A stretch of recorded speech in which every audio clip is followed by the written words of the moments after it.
Bharatiya Janata party Telangana प्रदेश के अध्यक्ष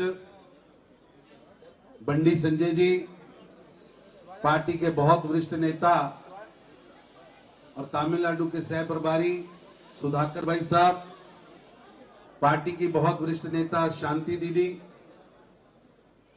इटलर राजेंद्र जी, महामंत्रीगण, सभी यहां उपस्थित भारतीय जनता पार्टी के सभी वरिष्ठ नेता, पार्षद यहां उपस्थित, तेलंगाना की लड़ाई लड़ने के लिए आज इस उपवासीय धरने पर बैठे सभी मेरे मित्रों, भाइयों और बहनों, तेलंगाना के अंदर इस समय नादरशाही सरकार चल रही है। एक ऐसी नादरशाही सरकार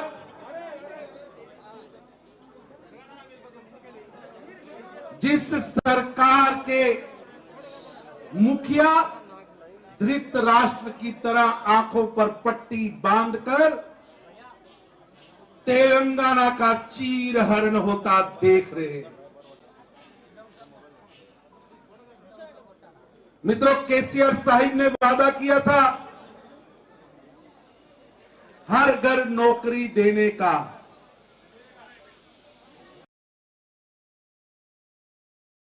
जनता बैठी है, मैं आपसे पूछना चाहता हूं, क्या हर घर नौकरी मिली? बताइए, मिली? मिली? मिली? मिली? केसीआर साहब कहते हैं हर घर नौकरी मिल चुकी है। जब वो घर देखते हैं ना पार्षद महोदय, तो वो अपना घर देख रहे हैं। केसीआर साहब अपना घर देख रहे हैं। बेटी विदेश में थी, बेटा विदेश में था, दामाद कहीं और था, भाई का रिश्तेदार कहीं और था। पूरा का पूरा लूटू टोला, पूरा का पूरा लूटू टोला अपने अपने काम में व्यस्त था जब तेलंगाना का आंदोलन चल रहा था। तेलंगाना के आंदोलन में जिन्होंने एक मिनट नहीं दिया, खून छोड़िए, जिनका पसीना भी आंदोलन में नहीं बहा, वो आज केसीआर सरकार के मंत्री हु इज हु बने बैठे हैं। और जिन्होंने आंदोलन किया, चाहे वो एक वार्ड का अध्यक्ष ले लीजिए और चाहे बड़े से बड़ा नेता ले लीजिए, तेलंगाना आंदोलन के जननायक आज भारतीय जनता पार्टी के साथ हैं, भारतीय जनता पार्टी के साथ है। आज तेलंगाना की जनता को लगता है कि केसीआर की सरकार ने उनके साथ धोखा किया, उनके साथ किए हुए वादों से वादा खिलाफी की है। आज का ये धरना केसीआर साहेब, भारतीय जनता पार्टी का एक एक कार्यकर्ता तेलंगाना की आबरू को बचाने के लिए, तेलंगाना के नौजवानों के भविष्य के लिए, तेलंगाना को बंगारू तेलंगाना बनाने के लिए आंदोलन में निकला है। उस आंदोलन का रूप चाहे यात्रा हो, आंदोलन का रूप धरना हो, आंदोलन का रूप लोकसभा विधानसभा में यहां की आवाज उठाना हो, भारतीय जनता पार्टी का कार्यकर्ता तेलंगाना की भावना को समझते हुए, तेलंगाना की जनता की सोच को समझते हुए, तेलंगाना के नौजवानों को न्याय दिलाने के लिए लड़ता रहा है, लड़ता रहेगा और तब तक लड़ता रहेगा जब तक बंगारू तेलंगाना बन न जाए। मित्रों, केसीआर साहब कहते नौकरियां मिल गई।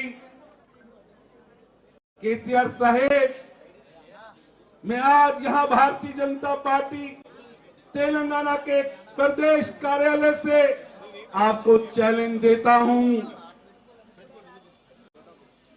चौराहा आपका, मोहल्ला आपका, स्टेज आपकी। कोई टीवी का माध्यम चुन लीजिए, सोशल मीडिया का माध्यम चुन लीजिए, कोई स्टेज चुन लीजिए, कोई अखबार चुन लीजिए, अपने मतलब का चुन लीजिए, अपना चापलूस चुन लीजिए। जो लोग आज इस सभा में, क्योंकि केसीआर साहब ने भी लोग भेजे होंगे, देख के आओ, मैंने इतनी पुलिस लगाई है, नेताओं को घरों पर अरेस्ट किया है, जिला स्तर पर भाजपा के कार्यकर्ताओं को चलने नहीं दिया। देख के आओ भाजपा कार्यालय में कितने लोग बैठे हैं, वो भी इंटेलिजेंसी के लोग आप में से कहीं बैठे होंगे, वो भी कृपया नोट करें। मैं फिर रिपीट कर रहा हूं, जो केसीआर के जासूस बैठे हैं वो भी नोट करें।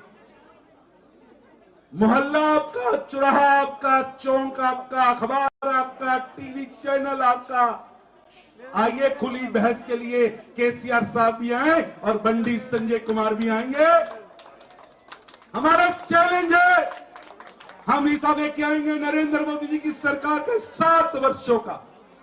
आप हिसाब लेके आइए 2014 से लेकर 2021 तक के 7 वर्षों लेके आइए हिसाब। एक एक पल, एक एक मिनट का हिसाब। जब हिसाब और किताब खुलेगी तो केवल बेरोजगारी नहीं, हर मुद्दे पे केसीआर साहिब पर बंडी संजय कुमार हैवी दिखेंगे, हैवी दिखेंगे, क्योंकि सच सच होगा। और केसीआर साहिब, आपको लगता हो बंडी संजय कुमार जी से आप नहीं मुकाबला कर सकते, तो भारतीय जनता पार्टी के हम एक वार्ड के अध्यक्ष को भेज देंगे। आइए किसी चौराहे पर आपके साथ आमना सामना हो जाए। मैं कहना चाहता हूं, देश के अंदर नरेंद्र मोदी जी की सरकार आई, नरेंद्र मोदी जी की सरकार ने 10 करोड़ परिवारों के पास शौचालय पहुंचाया, लगभग 11 करोड़ परिवारों के पास रसोई गैस पहुंचाया है। हमारी सरकार आई, 40 करोड़ गरीबों के बैंक अकाउंट खुले। हमारी सरकार आई, दुनिया की सबसे सस्ती एक्सीडेंटल इंश्योरेंस हमने दी, मेडिकल इंश्योरेंस हमने दी, 5 लाख रुपए तक की इंश्योरेंस हमने दी, किसानों को पैसा दिया। एक जमाना था केसीआर साहेब, आपकी बी टीम कांग्रेस सत्ता में थी तो देश का प्रधानमंत्री कहता था मैं 100 रुपया भेजता हूं दिल्ली से, लेकिन गांव के अंदर वो 14 रुपए पहुंचते हैं। आज नरेंद्र मोदी जी की सरकार है, दिल्ली से मोदी 100 रुपया भेजता है तो झोंपड़ी में 100 रुपया पहुंचता है। एक ऐसी सरकार जिसका आरोप नहीं, जिसने गरीबों के लिए काम किया है।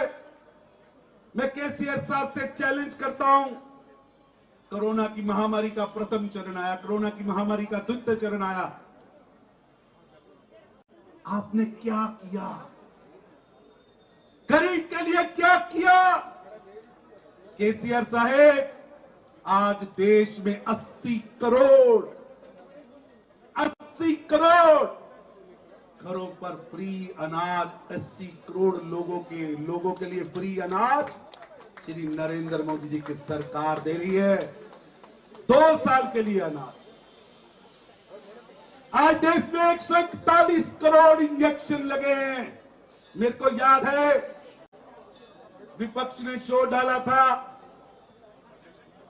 हम इंजेक्शन लगाएंगे, स्टेटों को स्वायत्तता दीजिए, हम खरीदेंगे, हम लगाएंगे। 10 दिन में टाएं फिस हो गई तेलंगाना की सरकार। मेरे को याद है लाइनें लगी थी, हैदराबाद की फोटो में अखबारों में छप रही थी कि हैदराबाद के अंदर, तेलंगाना के अंदर लोग लाइनों में खड़े हैं, इंजेक्शन लगाना चाहते हैं, कोरोना से बचना चाहते हैं, लेकिन तेलंगाना की सरकार के पास टीका नहीं है, क्योंकि टीका पैसे से आता है और केसीआर साहब ने सारा पैसा अपनी जेब में डाला है, अपने परिवार की जेब में डाला। मेरी आपसे निवेदन है कि आज 141 करोड़ इंजेक्शन लगे हैं, 141 करोड़ टीका, उसका पैसा नरेंद्र मोदी जी की सरकार ने दिया। इसलिए मैं आपसे विनती करता हूं, आइए जनता को बताइए 7 सालों में केसीआर साहब आपने गरीब की जनता की, गरीब की जीवन में परिवर्तन लाने के लिए क्या काम किया, बताइए। तेलंगाना के नौजवानों के सर पर सत्याग्रह चल रहा था, आंदोलन चल रहा था। तेलंगाना के नौजवान अपने आप को प्रस्तुत कर रहे हैं। 60 के दशक से संघर्ष शुरू हुआ, घरों के घर तबाह हो गए, नौजवानों ने अपनी डिग्रियां छोड़ दी, अपनी पढ़ाइयां छोड़ दी। एक लंबा संघर्ष तेलंगाना में चला, लेकिन उस संघर्ष के ऊपर बैठकर आप सत्ता में पहुंचे और सपना दिखाया बंगारू तेलंगाना का। बंगारू तेलंगाना तो हमें मिला नहीं, केसीआर परिवार बंगारू हो गया, तेलंगाना बंगारू नहीं हुआ। क्योंकि आज भी मैं पूछना चाहता हूं केसीआर साहेब, तेलंगाना के आपने 3 गुना जिले कर दिए, बताइए जिले 3 गुना हुए कि नहीं हुए, बताइए हुए कि नहीं हुए। पहले कितने जिले थे, कितने डिस्ट्रिक्ट थे बता, अब कितने डिस्ट्रिक्ट है? अरे 33 डिस्ट्रिक्ट बने। आपने मंत्री तो बढ़ा लिए, रंगदारी इकट्ठे करने वाले तो बढ़ा लिए, वहां कितने क्लर्क नए भर्ती किए? केसीआर साहेब पटवारी कितने भर्ती किए? एसएचओ कितने भर्ती किए? कितने नौजवान इंजीनियर भर्ती किए, जेई भर्ती किए, एक्सीएन भर्ती किए, कितने इंस्पेक्टर भर्ती किए? कोई हिसाब तो दीजिए। आप हैरान होंगे कि आज तेलंगाना में 2 लाख पद खाली पड़े हैं। 1 लाख पदों की घोषणा खुद केसीआर साहब ने विधानसभा में की और कहा था हर घर नौकरी दूंगा, 3160 रुपए प्रति मास बेरोजगारी भत्ता भी दूंगा। हमारे प्रवक्ता भी हिसाब लगा रहे थे कि अगर केसीआर साहब के झूठ की कैलकुलेशन की जाए तो 3 साल पहले पास हुआ जो ग्रेजुएट है, बेटा या बेटी, 3 साल से अगर उसको वो 3160 रुपया भत्ता मिलता तो 1 लाख रुपया तेलंगाना के हर नौजवान बेटा और बेटी का केसीआर साहब के प्रति उधार है, लोन है। केसीआर साहेब आज हम यहां बैठे हैं, ये प्रतीकात्मक है। ये जो ज्वालामुखी पूरे तेलंगाना में इस समय विस्फोट की तरफ बढ़ रहा है, ये नौजवानों के मन में जो आक्रोश है कि आपने नौकरियों का वादा किया, पूरा नहीं हुआ। आपने हर घर नौकरी की बात कही, हर घर नौकरी पूरी नहीं हुई। आपने 3160 रुपया बेरोजगार भत्ते की बात कही, वो पूरी नहीं हुई। आज उल्टा, मैं भी एक पेपर पढ़ रहा था, मैं हैरान हो गया। सरकारें कैसे काम करती, सरकारें जनहित में काम करती, लेकिन केसीआर साहब की सरकार जन विरोध में काम करती। 600 से ज्यादा नौजवान आत्महत्या कर चुके हैं। उन 600 नौजवान बेटे बेटियों की आत्मा झिंझोर कर पूछ रही है, केसीआर साहेब उन 600 परिवारों की बद्दुआ और तेलंगाना के हर नौजवान की, हर परिवार की बद्दुआ बच नहीं पाओ। उस बद्दुआ से बच नहीं पाओगे। ये धोखा, चीटिंग।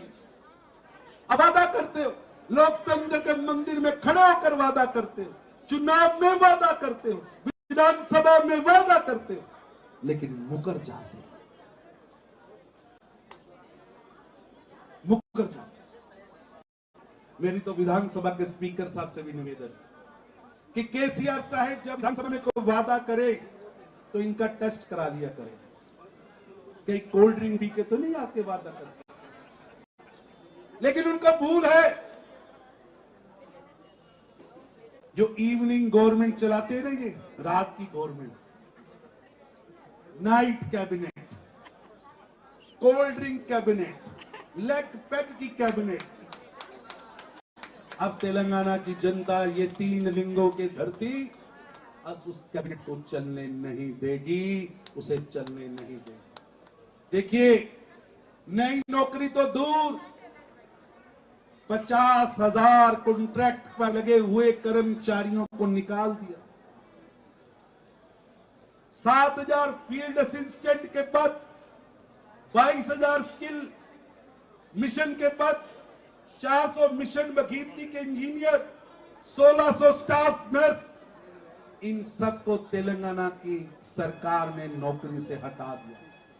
लाखों नौजवान, लंबी लिस्ट है, बहुत लोगों ने बोलना, लेकिन इतनी लंबी लिस्ट है, ये लिस्ट नौकरी से निकालने वालों की तो है, ये लिस्ट केसीआर साहेब आपके पाप की लिस्ट है।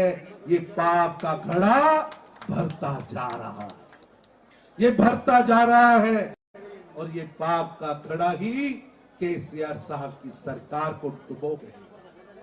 मेरी आप सबसे निवेदन, प्रेस के मित्रों से भी निवेदन है, क्योंकि लोकतंत्र का चौथा प्रहरी, चौथा पांव प्रेस। हम राजनीतिक पार्टी की भूमिका में है, हम विपक्ष की भूमिका में हैं, हम तेलंगाना के रक्षक की भूमिका में हैं, हम तेलंगाना के सेवक की भूमिका में हैं। हम अलख निरंजन करते रहेंगे। केसीआर की गूंगी बहरी सरकार को जगाने के लिए लगातार काम करते रहेंगे, और केसीआर साहब नोटिफिकेशन जारी करना पड़ेगा। केसीआर साहब नौकरियों का किया वादा पूरा करना पड़ेगा। केसीआर साहब 1 लाख रुपया एक जो आपने बेरोजगारी भत्ते का वादा किया था वो पूरा करना पड़ेगा। तेलंगाना के नौजवानों के साथ जो अन्याय आपने किया, जो यूपीएससी का सिस्टम है, उस सिस्टम के आधार पर आपको कैलेंडर जारी करना पड़ेगा। जब तक ये जारी नहीं होगा, जब तक यहाँ के नौजवानों को नौकरियां नहीं मिलेंगी, जब तक यहाँ के लोगों के हाथ में रोजगार नहीं आएगा, जब तक तेलंगाना को बंगारू तेलंगाना नहीं बनाते, भारतीय जनता पार्टी का एक एक कार्यकर्ता संघर्ष की राह पर चलता रहेगा, चलता रहेगा। भारत माता की जय।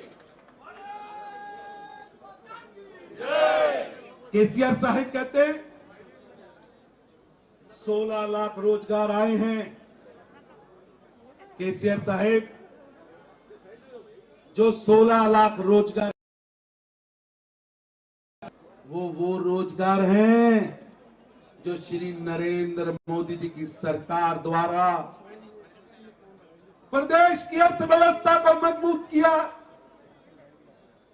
साउथ के अंदर हैदराबाद एक इकोनॉमिक हब के रूप में उभरा। हैदराबाद तेलंगाना का वो क्षेत्र है जहां बड़ी बड़ी कंपनियां आई हैं। वो आई हैं प्रधानमंत्री श्री नरेंद्र मोदी जी की सोच, मेक इन इंडिया के माध्यम से, प्रधानमंत्री श्री नरेंद्र मोदी जी इकोनॉमिक रिफॉर्म्स के कारण। अगर आपको इकोनॉमिक रिफॉर्म्स मोदी जी ला रहे हैं, अर्थव्यवस्था मोदी जी मजबूत कर रहे हैं, विदेश की बड़ी बड़ी कंपनियों को हिंदुस्तान में कारोबार करने के लिए उनको प्रोत्साहित कर रहे हैं, उसके कारण नौकरियां उपज रही हैं। और आप उन प्राइवेट नौकरियों पर खड़े होकर फोटो लगवाने की, पुराना जमाना होता था ना, राजे महाराजा शेर का शिकार कोई करता था, वो आकर वहां बंदूक पकड़ के चलानी भी नहीं आती थी, लेकिन खड़े होकर फोटो लगवाते और फिर अपने दरबार में सजा देते थे कि ये शेर मैंने मारा। जो देख रहा होता था ना उस फोटो की तरफ, वो भी जानता था ये शेर छोड़ो चींटी नहीं मार सकता। ये चींटी मारने की, भाई साहब आप तो विधानसभा में रहे, ये चींटी नहीं मार सकता, लेकिन फोटो खिंचाई होगी ऐसे बंदूक पकड़कर कि शेर मैंने मारा है। अरे भैया, देश की अर्थव्यवस्था मोदी ने मजबूत की है। Make in India Modi ji लाए हैं, वर्ल्ड की बड़ी बड़ी इंडस्ट्रियां मोदी जी लाए हैं। शुक्र है आपके मुंह से उनके लिए कुछ शब्द तो निकले, लेकिन तेलंगाना की सरकार को अपनी नौकरियों का हिसाब दीजिए। बताइए कि आपकी स्टेट यूपीएससी जो है, जो आपका सर्विस सिलेक्शन बोर्ड है, आपने वादा किया था 1 लाख कितने पद खाली हैं, उन 1 लाख कितने पदों पर आपकी सर्विस सिलेक्शन बोर्ड ने कितनी नियुक्तियां की हैं? बताइए, किस बोर्ड में, किस म्युनिसिपल कमेटी में, किस सरकार के मंत्रालय में, किस विभाग में आपने एक भी नौकरी दी है? मित्रों, तेलंगाना की जनता आज आक्रोशित है। तेलंगाना की जनता के मन में दुख है क्योंकि उनके साथ अत्याचार हो। अगर तेलंगाना के नौजवान महात्मा गांधी का रूप लेकर आंदोलन करते हैं तो केसीआर साहिब उन पर अत्याचार, लाठीचार्ज करते, गिरफ्तार करते, बच्चे आत्महत्या कर रहे हैं। केसीआर साहिब इवनिंग शिफ्ट में काम करते हैं, इवनिंग मीटिंग्स करते हैं, लेग पैक पार्टी करते हैं। मेरा आपसे निवेदन, वक्त आ गया, चाहे वो भाजपा का कार्यकर्ता हो, क्योंकि हम लोकतंत्र के रक्षक हैं, हम विपक्ष की पार्टी, चाहे प्रेस के लोग हैं, हमें सरकार की काली करतूतों को नंगा करना होगा। तेलंगाना को बर्बाद करने वाले चेहरों को नंगा करना होगा। तेलंगाना के मान सम्मान से खेलने वाले लोगों को नंगा करना होगा। जनता के बीच में जाना होगा। जो वादे केसीआर साहिब आपने किए थे, उन्हीं वादों की बात कर रहा हूं। उन वादा खिलाफी का आरोप आप पर लगाता हूं, आपको उन वादा खिलाफी के आरोप पर घेरता हूं और निवेदन करता हूं, केसीआर साहिब, ये संजय बंडी और भारतीय जनता पार्टी का एक एक कार्यकर्ता, विधायक, सांसद, एक एक प्रतिनिधि तेलंगाना की जनता का प्रतिनिधि है। इसके मन का रोष, इनके मन का आक्रोश, इनके आंदोलन में आकर बैठना तेलंगाना की जनता के रोष का प्रतिनिधित्व कर रहा है। इसलिए केसीआर साहेब, चेतो, बाजाओ बाजाओ। केसीआर साहेब, जनता के साथ धोखा व अन्याय बंद करो। भारतीय जनता पार्टी किसी भी सूरत में तेलंगाना की जनता के साथ विश्वासघात को बर्दाश्त नहीं करेगी, नहीं करेगी। और ये धरने, ये आंदोलन, ये यात्राएं चलती रहेंगी और तेलंगाना की जनता को न्याय दिलाने के लिए, तेलंगाना को बंगारू तेलंगाना बनाने के लिए भारतीय जनता पार्टी चरेवेती तब तक चलती रहेगी जब तक इस रावण राज से, इस कुशासन से तेलंगाना को आजाद ना करा दे। इतना कहता हुआ धन्यवाद। बहुत बहुत धन्यवाद तरुण जी। ఇప్పుడు నిరుద్యోగ సంఘాల నాయకుల ప్రతినిధుల అనేక మందిని పోలీస్ అరెస్ట్ చేసిండ్రు. అయినా ఇక్కడికి వచ్చిన వాళ్ళ యొక్క పేర్లు రాసి ఇవ్వాల్సిన